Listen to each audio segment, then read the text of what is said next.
సుదీర్ఘ విరామం తర్వాత టీమిండియా అంతర్జాతీయ క్రికెట్‌ను ప్రారంభించబోతోంది. దాదాపు 45 రోజుల విశ్రాంతి అనంతరం సొంత గడ్డపై బంగ్లాదేశ్‌తో 2 టెస్టు సిరీస్‌లు ఆడనుంది.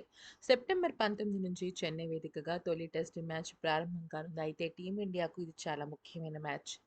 వరల్డ్ టెస్ట్ ఛాంపియన్‌షిప్ 2023-25 ఫైనల్‌కు ముందు ఈ మ్యాచ్‌తో కలిసి భారత్ 10 టెస్టులు ఆడనుంది.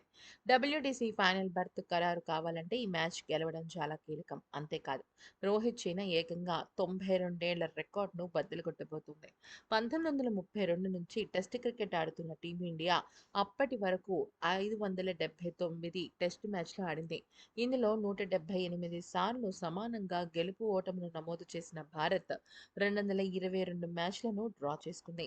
చెన్నై వేదికగా బంగ్లాదేశ్‌తో జరిగే మ్యాచ్‌లో భారత్ గెలిస్తే 179వ విజయం నమోదవుతుంది.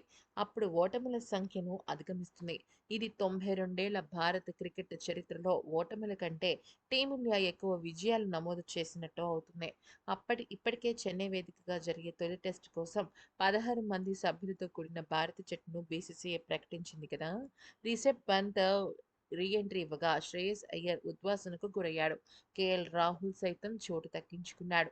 అయితే ఈ క్రమంలో ఒక్కసారి తుది జట్టును గనుక చూసుకున్నట్టయితే రోహిత్ శర్మ, యశస్వి, శుభమన్ గిల్, విరాట్ కోహ్లీ, రాహుల్, అలాగే సర్ఫరాజ్ ఖాన్, రిషబ్ పంత్, ధృవ్ జురెల్, అశ్విన్, జడేజా, అక్షర్ పటేల్, కుల్దీప్, మహమ్మద్ సిరాజ్, ఆకాష్ దీప్, జస్ప్రీత్ బుమ్రా, యష్ దయాళ్.